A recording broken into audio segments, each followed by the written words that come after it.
Josh Wallace lives in Melbourne and attends the Canterbury Christadelphian Ecclesia or Church. And Josh joins us today to talk about the Merz brothers. It's a confronting but inspiring story of our Christadelphian brothers and sisters who dealt with the ultimate test of allegiance in the early days of Hitler's Nazi Germany.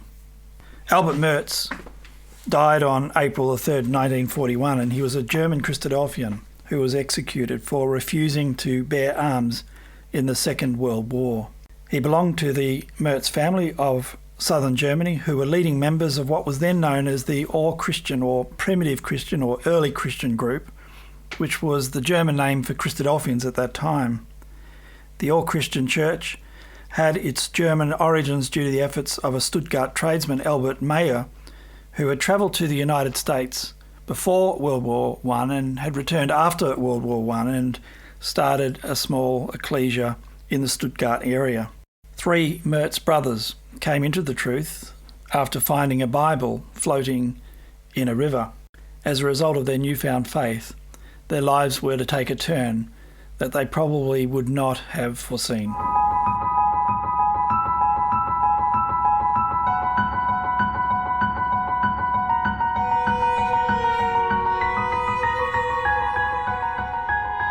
Josh, thanks very much for joining Wilderness Conversations today. Just before we get into the subject at hand, could you tell us a little bit about yourself? Josh Wallace is my name. I'm from Melbourne, down in Victoria, and I go to the Canterbury ecclesia. And prior to that, I was at the borne ecclesia for many years and was also in Hong Kong for many years. In fact, I've never actually been officially transferred from the Hong Kong ecclesia. But no, I'm pretty firmly at Canterbury now. And at a recent Melbourne conference, you gave a couple of variety sessions on the Merz brothers. And can you tell us a little bit about what captured your interest about this story? That's right. Yes, I did. So we had the conference down there at the beginning of this year in January, and the opportunity came up to contribute on a topic of your choice.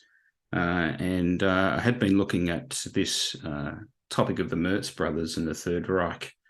I suppose I've always been interested in history, particularly in history as it relates to our faith. And when I had the opportunity to learn a little bit more about the subject, it was definitely one which I dived into somewhat deeply and sort of relished the opportunity to represent it and suppose help make others aware of the story, because it's quite a remarkable one.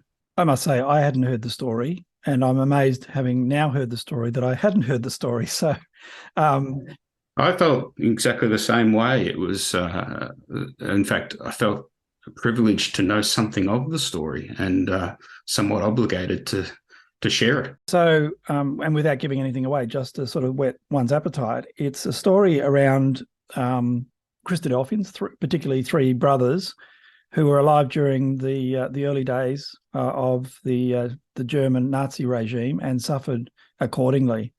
And without giving any more away than that, we'll work through the detail. But perhaps before we get into the detail of the brothers themselves, can you tell us where we get the information from and how much do we know of this family? Detail is actually rather scant, but we can be pretty grateful for a brother, Graham Jackman, in the UK, who I've had a little bit of contact with via email, partly just to thank him, really, because what he's done is he's codified some of the information that is extant about the story, and he's put it together in a little booklet. Originally, this booklet he had done in German. He calls himself a Germanist, so he's actually quite skillful with the language and knowledge of the culture and the history, etc. But he succumbed to pressure to actually translate it into English, thankfully. And so we've got the story and what we know of it in English, which is great. I became aware probably relatively early on in my discipleship about the existence of this story, but had only heard little snippets. So when the opportunity came to grab hold of a book, which put it all together in a bit more detail, I was quite excited to get hold of it and read it. And here we are. And the book is called As Dying and Behold We Live, the Merz Brothers and the Third Reich. He goes into some detail of the context of this story, and that's important, isn't it? Yeah, absolutely. I think actually that's what really brings the story to life. If we think about the socio-historical context in which these brothers lived, and I suppose I sort of put it like this in terms of my presentation at the conference, that the Lord's words, follow me, have sort of been echoing down through the last couple of thousand years of history. And depending on who hears it and where they are, they have to determine what following him really looks like in the historical context in which they live. And these three brothers lived in some extraordinary times and had to make some decisions, which they did, yeah. We use the term Third Reich. Not everyone knows what that means. What is a Reich, and what made this the Third Reich, this Nazi regime? Yeah, well, I believe it was a term that the Nazis themselves came up with. It's apparently a bit of a challenging one to translate directly into English, but it approximates to this idea of the third realm or the third empire. And they referred to the Nazi Germany as the Third Reich because they wanted to put forth this idea that it was the successor to two Reichs, two empires that had gone before. First one being the Holy Roman Empire, which actually did last 1,000 years, circa sort of 800 AD through to 1806. And then the Second Reich, which was that of the German Weimar Republic from 1871 to, I think, 1918 under Otto von Bismarck, wasn't it? So the Third Reich was the term that the Nazis used to say, right, well, this is going to be the successor to those two that have gone before, and this one's going to last 1,000 years. So that was the big concept that they wanted to get across. So this is here to stay. This is going to be another lasting regime. And that explanation is relevant, isn't it, to the context of this discussion, because there was the attitude towards those who wouldn't participate in war was a reflection on what had happened in the loss of the previous war. That's very true, yeah. So post-World War I, Germany was a pretty confusing and difficult place.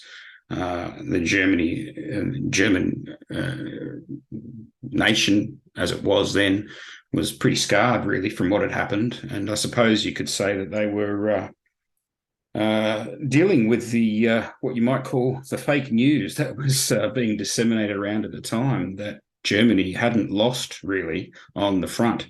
It had really succumbed to what was called the stab in the back, the dereliction of duty that certain generals or certain people back home who had really undermined the war effort. And so definitely what you see is the Nazis' approach to remilitarization and their approach to conscientious objectors, etc., was very much born out of this determination to not be subject to the kind of humiliation that we were out of World War I, so unjustly, unfairly, etc., as they would characterize it. The truth as we know it, the Christadelphian faith came to Germany between the two world wars. What do we know of that history? Nowhere near enough. There's probably some of that history extant and probably accessible by some. I haven't learned it yet, but I'm keen to. What I do understand is that prior to us having the Christadelphians in Germany, there was what was called the Urchrist, or the Urchristen, which I understand translates roughly to the early Christians. So it had this idea of a pre-creedal Bible-based group. And what I don't know is the detail as to how they became known as the Christadelphians, whether or not it was a case of a Christadelphian discovering this group and realizing that we're very similar, and that happening in that way. But certainly the Merz brothers were baptized into an ecclesial setting where they were called initially All Christ or early Christians. And it seems to me that it was in the stages of transition to being known as Christadelphians. In fact, we understand that there was Christadelphian literature from the UK being used and stored with the All Christ ecclesia.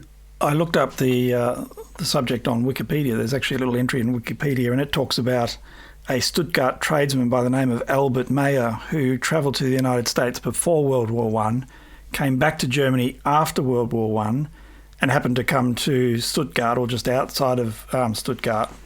And so he learnt the truth while he was in the US and brought the truth back to Germany. So he was probably on his own there initially, but actually with some preaching efforts started a little ecclesia there in Stuttgart. Wonderful. The Merz brothers became part of that ecclesia, or their family became part of that ecclesia, I think. Yeah, I believe so. So when we talk about the Merz brothers, my understanding is that initially there were 10 of them. In fact, a family of Joseph and Philomena Merz comprised 13 siblings, 10 brothers and 3 sisters, from what I understand. But when we refer to the Merz brothers in this context, we're referring to the 3 youngest brothers, Rudolf, Albert, and August. The 3 youngest of those brothers were the ones which came into contact with the All Christian and then became baptized. And presumably when they took on the saving name of Christ, they would have understood, and it would have been just before, the rise of Hitler or thereabouts, they would have understood what that meant, because there were others around that time, other Christians who were going through the problem of seeking conscientious objection and failing somewhat in Germany. I think this is one of the aspects of this whole story that I find so fascinating and really grounds for so much reflection. I mean, we have a photo of those brothers all together around about 1930, having come through what would have been a pretty difficult post-World War I period in Germany. And then we've got to sort of imagine them in their really, late teens, early 20s, being in this extraordinary time period and place where they're seeing the rise of Nazism, and at the same time coming into contact with the gospel message, which is really presenting them with a totally different direction or an option, I suppose, in life. And there is stories of them fishing a Bible out of the mill stream in which they worked, and poring over it, reading it, and talking about it with their colleagues. And just happens to be that one of those colleagues was a brother from that local ecclesia, and so hence their interest was born. But it's just a fascinating thing to think about. The words of the gospel seeping into their hearts and minds at the same time that the words of Hitler is captivating so many people around them. And what do we know of Germany as this Third Reich was being established? What do we know about their attitude towards military conscientious objection? Well, it's certainly not something in Hitler's worldview. In fact, he is recorded as early as Mein Kampf, that's this manifesto that he sort of wrote, talking about the deserters and saying that we've got to ensure that sort of thing that took place in World War One never happens again. And we sort of know that.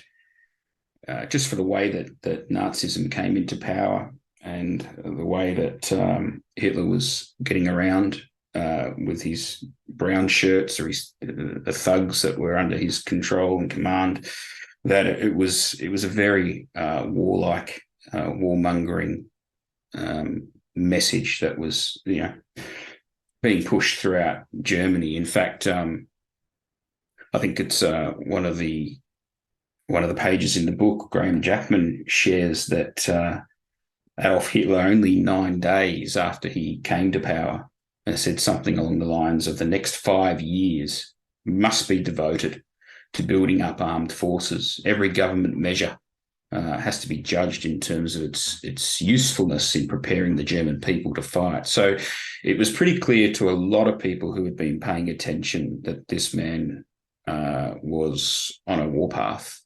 And so it, as I said, for thinking people, it must have been,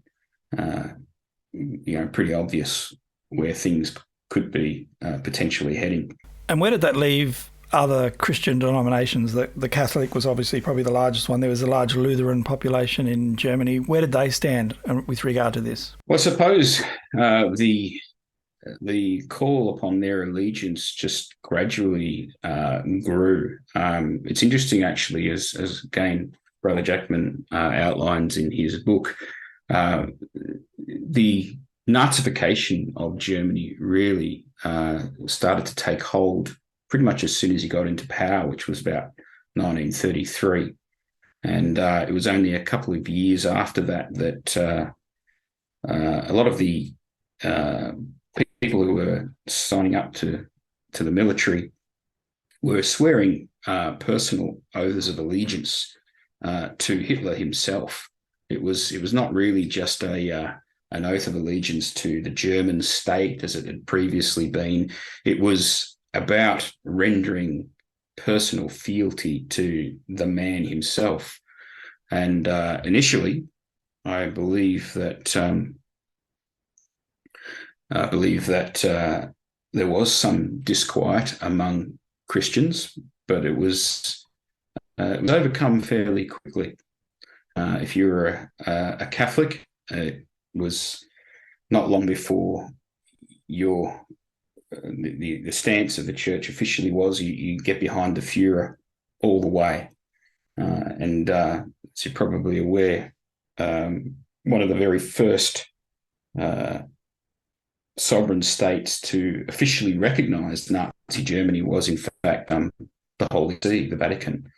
And so very soon, any Catholic opposition towards Nazi Germany or the Nazi agenda was completely overcome. And no doubt they would have used quotes like Paul in Romans talking about obeying the king that rules over you and giving him due honour and so on. And Hitler certainly set himself up to be that person. Yeah, very much so. So yes, you're right. Romans 12, isn't it? I think Romans 12, 13. That was very much used. And it wasn't long before that same line was taken with the Protestant churches in Germany as well. There's actually posters that are extant that were clearly put up all around Germany, which were aligning Luther's teachings with Nazi ideology. I read from one here, actually. It says, "The eternal God," this is the sort of thing that was put up, on a public notice board sort of thing. "The eternal God created for our nation a law that is peculiar to its own kind. It took shape in the leader Adolf Hitler and the National Socialist state created by him. The law speaks to us from the history of our people. It is loyalty to this law which demands of us the battle for honor and freedom.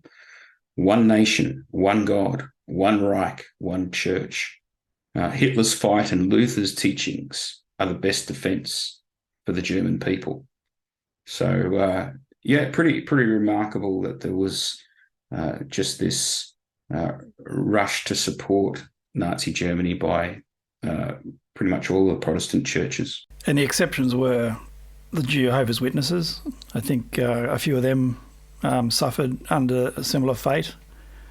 And there were probably others as well, I guess. There were, but it was a very, very, very few. The Jehovah's Witnesses initially tried to make some sort of a compromise with Hitler's regime. Sort of were able at one point there, it seemed, to get on board with some of the anti-Semitic agenda, but it became pretty obvious that Hitlerism crossed the line for them. And in fact, there were many Jehovah's Witnesses who were put to death, relatively speaking, for their conscience as well. Well, these three brothers who were baptised in about 1935, we think, so well and truly, when it was all happening, they would have known what was potentially in store for them. And they each had a slightly different outcome, didn't they, for various reasons. Can you tell us a little bit about what the brothers went through? Well, you're absolutely right. They would have known. So after reading Brother Graham Jackman's book, I sort of also went scurrying through some of our magazines. It's interesting, we were able to garner just tidbits here and there, which sort of helped fill out the picture of what was going on in those times, and particularly for the little ecclesia. And you've put together a bit of a list of these little smatterings that you hear, where we're told that one of our brethren were interrogated by the Gestapo in as early as 1933 and told not to hold public gatherings. We were told that literature was confiscated as early as 1934.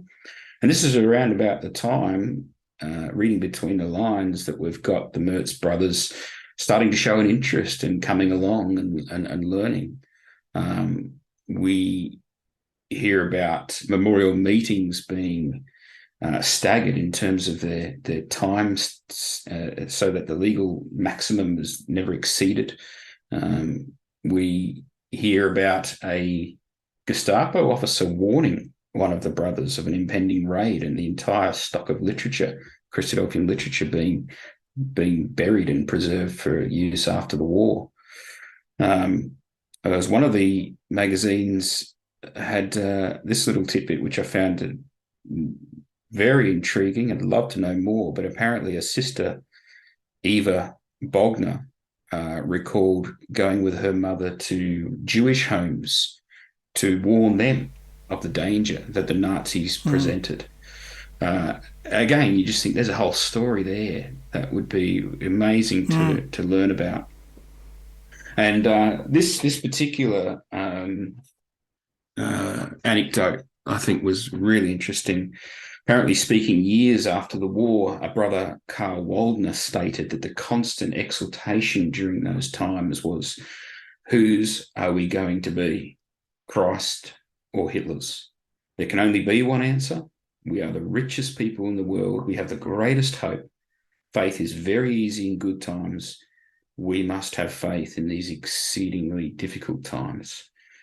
Just amazing just to think about that being the exaltation Sunday by Sunday. Who are we going to be?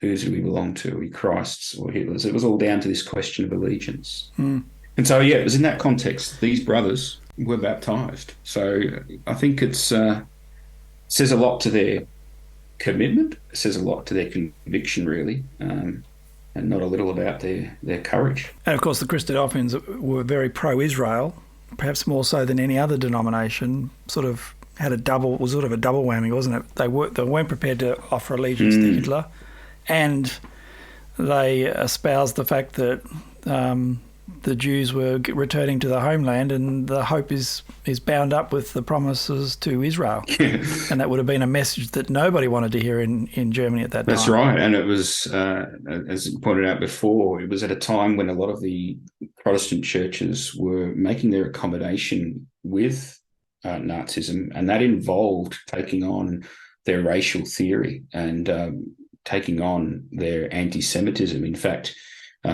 even the Hebrew Bible was being ripped out of Protestant Bibles during this time because of its Jewish associations. So, just remarkable to think that they're coming to the hope of Israel at a time when it was now becoming exceedingly dangerous to be a Jew in Germany or to be associated with them in any way, shape or form. Well, the youngest brother, ironically enough, was the first to be called up, and he was called up in 1936, which arguably is just a year or so after he was baptised. What was his fate? Well, we don't have a lot of documents in relation to Rudolf's case, but we know that he refused to take the oath. That's the personal oath to Hitler that we referred to earlier. And he was sentenced to 18 months imprisonment in a place called Rottenburg. It's understood that he was transferred soon after to the psychiatric wing of the prison after showing some signs of mental illness.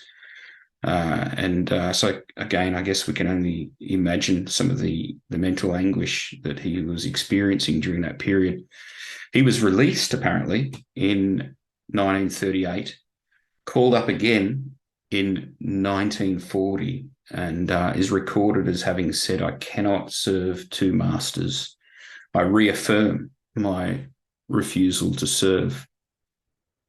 And he apparently was ordered to appear in court once again, suffered another mental health relapse, and was once again committed to a psychiatric institution. We do have actually one file on record in relation to Rudolf, and it's the record that says he could never change the view that he had always held as an Christ. There's that phrase, Christ.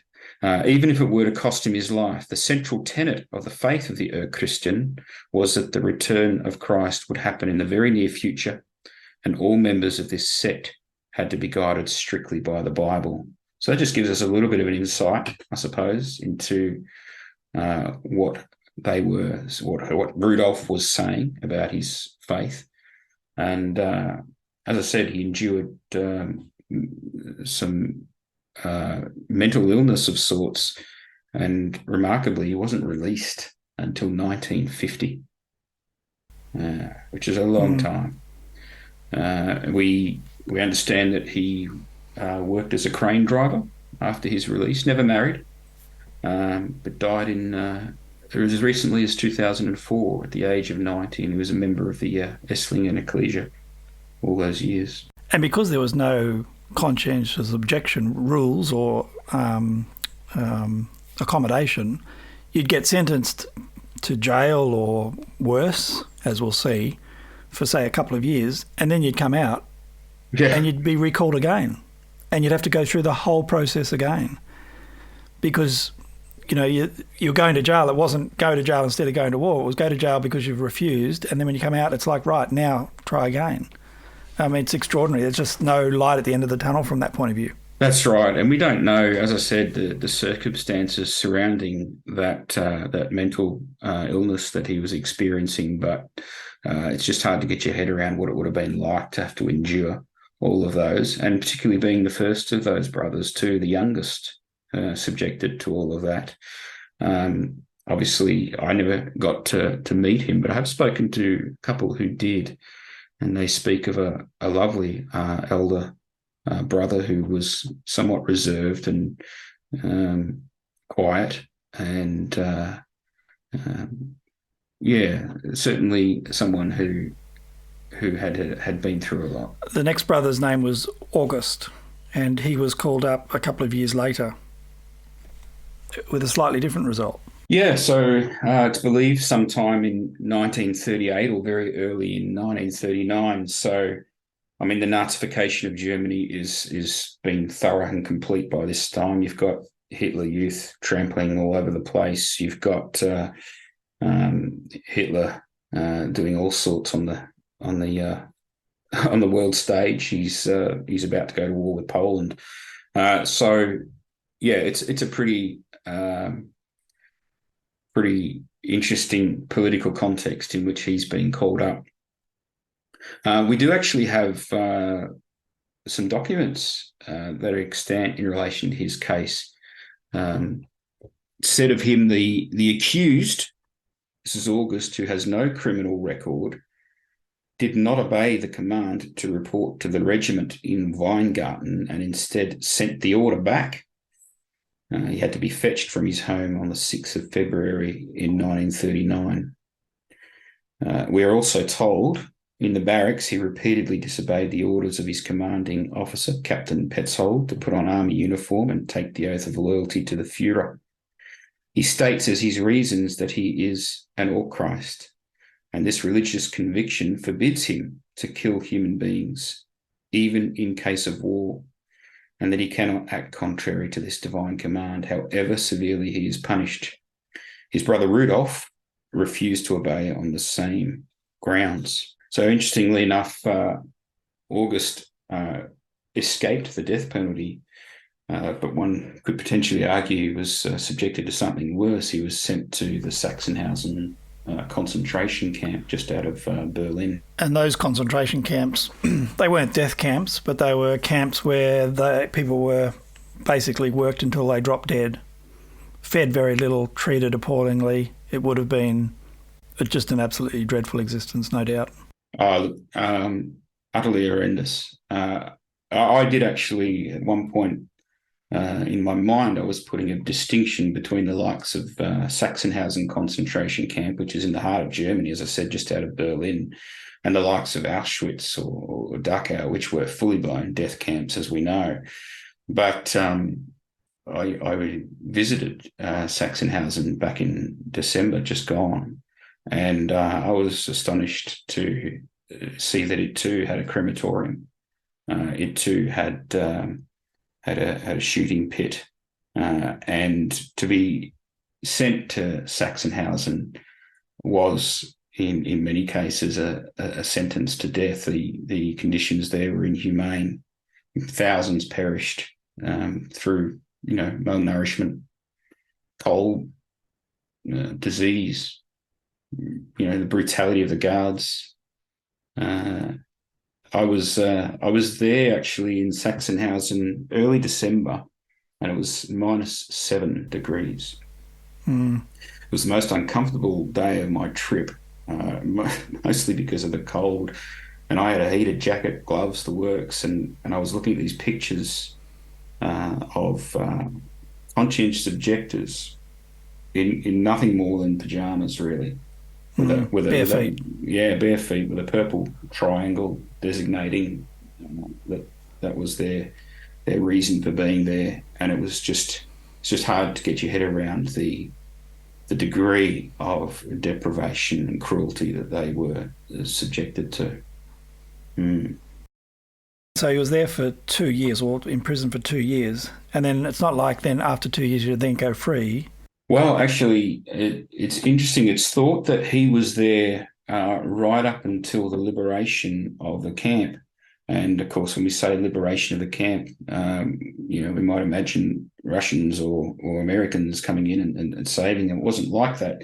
The liberations of the camp meant that these people were on the way to liberate. And so the Nazis, in more than one case, initiated what's become known as these death marches, where they lined up all the prisoners in the camp and emptied them and marched them sometimes hundreds of kilometres away.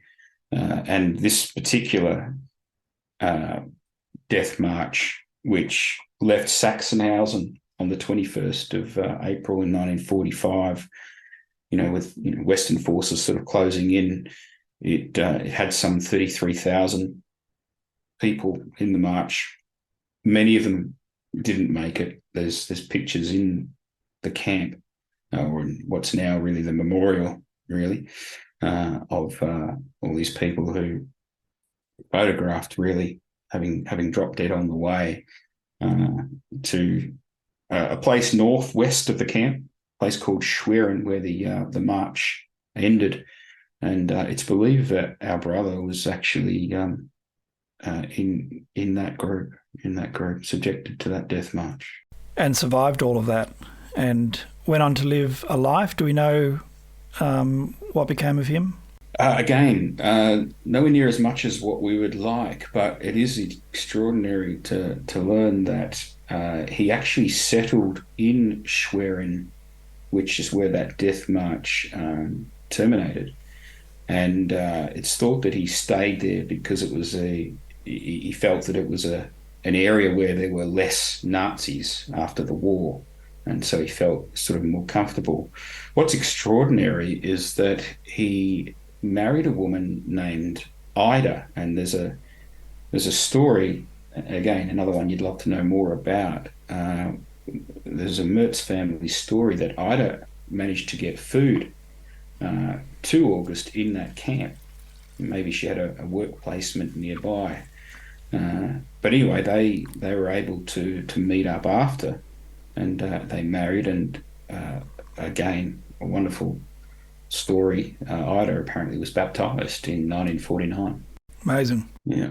And then we come to Albert, who was the oldest, but the last to be called up. And again, a different outcome again. Yeah, that's right. So Albert was called up in 1940, late 1940, and of course, if war had been in preparation and it had been clearly Hitler's intention in relation to the other two cases, it was now on. World War II had well and truly begun, and the Nazis had gradually been tightening their laws around conscience objections. So if there had been any sort of bend and flex in relation to conscientious objectors prior, Albert was called up at a time where it was almost impossible that his situation would be looked on favourably in any way. And he was called up and he had to give an account for himself. Was he allowed to have legal representation, and was it a normal court of law? So he was initially called up, as I said, about late 1940. He was arrested very quickly, and the family apparently suspect that the mayor of the local town in which he was living, who apparently was a major Nazi sympathiser, played a part in orchestrating his arrest, which doesn't sound unlikely. There would have been a lot of pressure on those who were not marching to the tunes, so to speak. He was transferred initially to Tegel prison in Berlin, and he was very soon called into court. He was given legal representation, but it's Nazi legal representation. We don't actually have documentation from the actual trial, but we do actually have a record of the verdict and when it was given. So the date of the verdict was apparently the 21st of February 1941, and the verdict read, "The former rifleman, Albert Merz, was convicted by a verdict of the Supreme Military Court on the 21st of the 2nd, 1941. He was convicted of undermining military morale and was sentenced to death, dishonourable discharge, and the loss of his rights as a citizen." It's interesting that he should be referred to there as the former rifleman. It would seem to indicate that he had one time served in that capacity. Apparently that's not the case. Apparently it just meant that if you were called up and told that you were now a rifleman, that's what you were until it became obvious that you were objecting to that. Hence him being called a former rifleman, I understand. So according to the state, he was already in the war and therefore subject to a dishonourable discharge, even though in his own mind he'd never taken the oath, never joined the army. But that was just simply not how they saw it, because there was no exceptions given. That's one. Right. If the Führer says this is what you are, this is what you are. And his fate was, as you described, he was sentenced to death. So how long did he have to live? Well, he was sentenced to death, and it's interesting that initially he was appealed to by his lawyer, who sent him a letter, which we actually again have a copy of, which I believe Brother Graham Jackman's translated for us. And if you'd like, I'll read it, because it's quite a remarkable letter. And this is a letter that's been sent to Albert by someone who should be supporting him. That's right. And no doubt in his mind he is, by what he says to Albert in this letter. But I mean, you can imagine, or we're caused to imagine Albert returning to his cell in Tegel prison, the date of the 21st, knowing that he's been sentenced to death. And the very next day, receiving this letter. which was from Eric Hone, the lawyer and notary to the rifleman Albert Merz. Yesterday's proceedings ended with a death sentence being passed on you. No other outcome was possible because you remained deaf to all arguments. It went exactly as I told you it would at our meeting. You will have to concede yourself that the president of the court made every effort to cure you of your mistaken attitude. The more I reflect on your attitude, the more incomprehensible your conduct becomes to me. You will remember that the president read to you verbatim the passage in the Bible which says that every soul must be subject to the higher powers and that the powers that be are ordained by God. If you yourself always say that for you as an All-Christ only the Bible is authoritative, then you must recognize the force of this passage against you. You were unable to say a single word in reply to this passage. If the state authority, such as our Führer in this case, calls upon the German people to defend themselves in their struggle against the intended attacks of our envious neighbours, if necessary with force of arms, and as the legitimate authority has introduced universal military service, then, in the light of this passage, that is an order of which God approves too, and which every subject must obey. Everything is not yet lost for you. Although this grave sentence has been passed on you, the sentence can still be rescinded if, at the last minute, as it were, you will be convinced of the error of the position that you have adopted hitherto, and will declare that you are willing, without any conditions, to do military service. I hope that in the face of death, you will yet come to this wiser conclusion. Your standpoint, which you adopt so decidedly, without even considering the thoughts and arguments of your fellow countrymen, who are only seeking your good and who are good Christians too, is, in my view, not a defence of the original gospel, as you mistakenly think. In reality, your attitude comes rather from the spirit of Antichrist, inspired in you by the demon of sinful pride, as though only you and the few adherents of your erroneous beliefs had rightly understood the teaching of Jesus Christ, and all the rest of us offend against God's commandment. My firm opinion, anyway, shared by every true German, is that the good Lord will take greater pleasure in the man who has given his life in the fulfillment of his duty towards his fatherland than in someone who throws away his life pointlessly simply because out of pride he has refused to listen to those with greater wisdom. Such conduct can in no circumstances be pleasing to God. As your counsel, officially appointed by the court to defend you, I have considered it my duty to urge you to consider the matter one last time. Should you come to this more sensible conclusion, you must immediately ask to be brought before the court again and make a formal statement accordingly. This matter is very urgent, however, for you only have a few days in which to do so. Heil Hitler. And there he draws on Romans 13 and makes the argument that throwing away your life pointlessly cannot please God. You can see all the arguments there. Yeah, absolutely. And it's really easy to read that and just see the holes in that line of reasoning and thinking. But it's another thing, I suppose, to put yourself in that cold cell in Tegel prison and think, have I got this right? And Albert's response to that was what? Well, we've got a letter. We've got actually two letters, remarkably, that Brother Graham has translated for us. And the very next day, we have Albert writing. So that's February the 23rd in 1941. He writes, "My beloved all, I find it hard to write to you today, not for my own sake, but rather as I know that this letter will bring you much grief. So I beg you not to take it too hard. You know my faith and my hope. For me, to live is Christ and to die is gain. So do not weep for me, even if the worst befalls me, but be strong and take courage.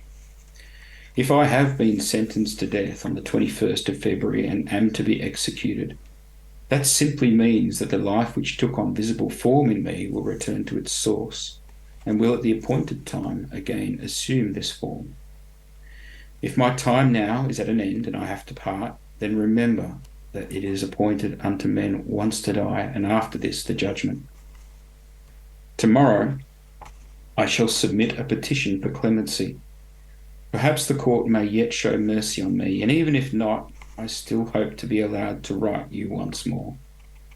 Remember me in your prayers. And now I will close, trusting in God and his kingdom, and I greet you with all my heart. Yours, Albert. There's so much scripture that comes to mind reading that, isn't it? It's like it's channeling Paul and others in that letter, I find. So much. And it's just a real privilege, I think, to be given an insight at this particular moment of his life into the hope that he's harbouring in his breast. You know, it's really quite moving. The thing that strikes me is his care for those who are reading. He's the one that's in prison in who knows what sort of conditions and undergoing what sort of torture and influence or attempts to change his mind. And yet his letter, it's all about those who are outside worrying about him, and he just doesn't want them being concerned over his fate, which is an extraordinary position to take. Yeah, I know that this letter will bring you much grief. Well, he was not given clemency. No, he must have submitted that petition because his sentence was formally confirmed on March the 14th, and he was transferred to Brandenburg prison, which is about, I suppose, 50-odd mile west of Berlin. And it's understood that the reason he was transferred there was because it was a prison that housed an execution facility, and that execution date was set for the 4th of April. And on the 3rd of April, you wrote one last letter. And we have that detail? Yeah, I'll read that one to you as well. Brandenburg, April the 3rd, 1941. I would like to use my last hours to write to you again, my dear ones, and at the same time to ask you not to take it too hard, for it is God's will. John 19, verse 7, Romans 14, 7-12, Isaiah 59. On Friday, the 4th of April at 5:30 in the morning, my time will be over and my struggle will be at an end. My last wish is that you may live in peace and ensure that none is lost. 2 Timothy. Oh, my dear friends, if only I could put on paper the 1,000 thoughts that I have been addressing to you in silent conversation, and still am. But you can learn much from the Holy Scriptures, especially from the letters of the apostles, the farewell addresses of Jesus in John, etc. And I hope that I shall see you all again after my awakening. I will close now, and you will understand why I have not written more. It would be too much, and I send you my sincere greetings. Yours, Albert. Give my greetings to all the brothers and sisters and to those who think kindly of me. The grace of our Lord Jesus be with you. Amen.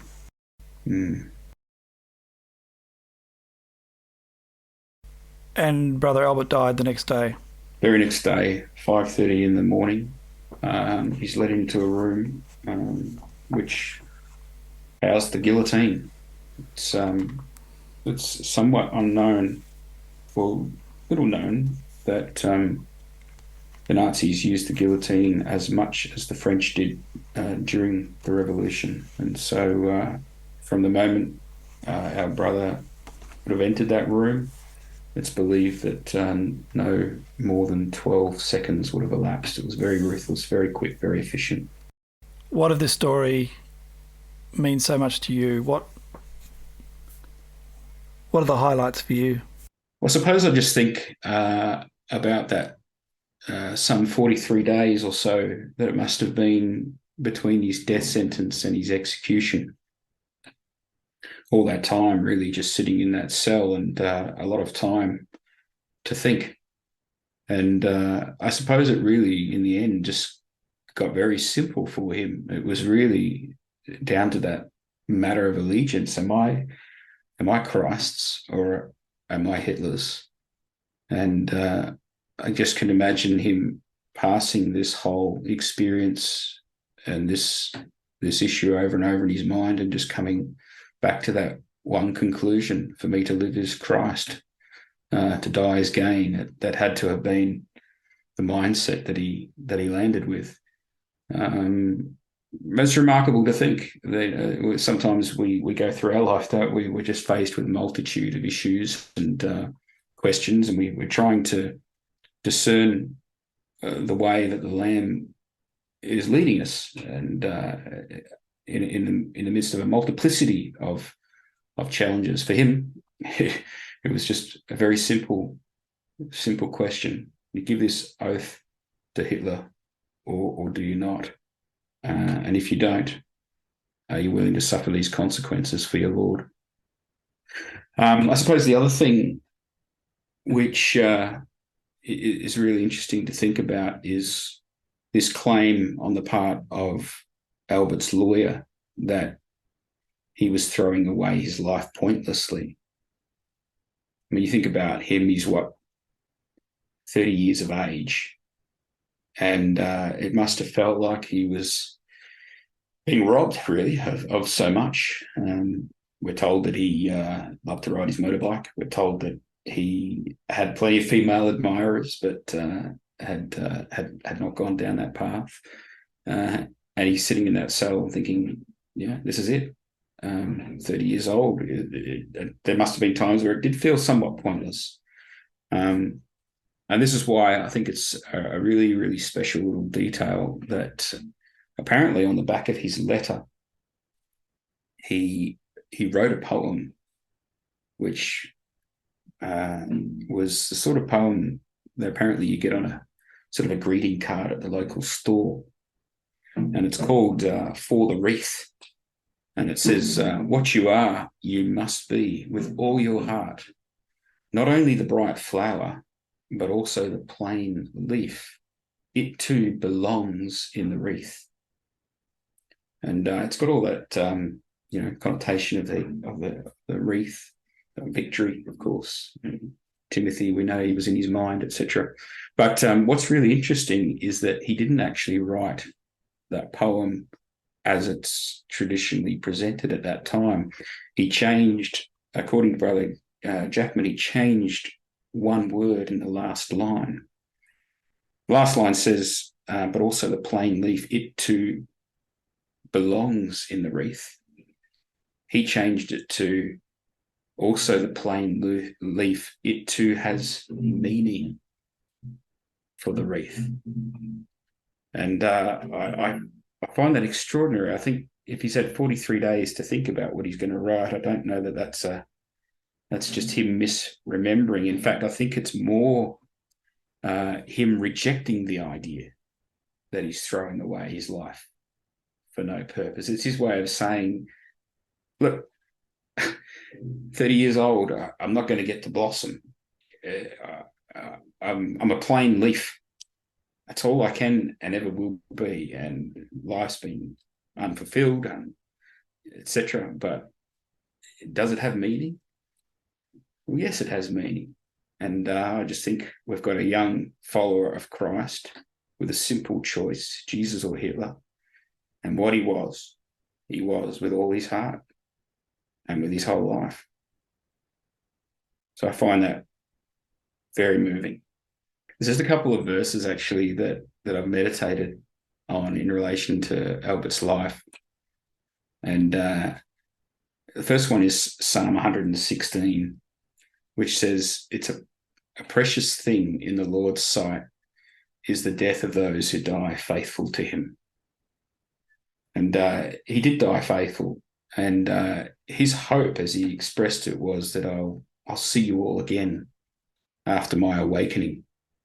And it's just wonderful to think about what that awakening is going to entail for him. We know that he was put to death by this brutal, barbaric regime that ironically enough, thought that in its arrogance, it could, it was going to last for 1,000 years. And it was willing to behead anyone who couldn't get on board with that agenda, which is why I love to think about Revelation 20 and verse 4 in this context as well. It says, "Then I saw thrones, and those seated on them were given authority to judge. I also saw the souls of those who had been beheaded for their testimony to Jesus and for the word of God. They had not worshipped the beast or its image, and had not received its mark on their foreheads or their hands. They came to life, and they reigned with Christ 1,000 years."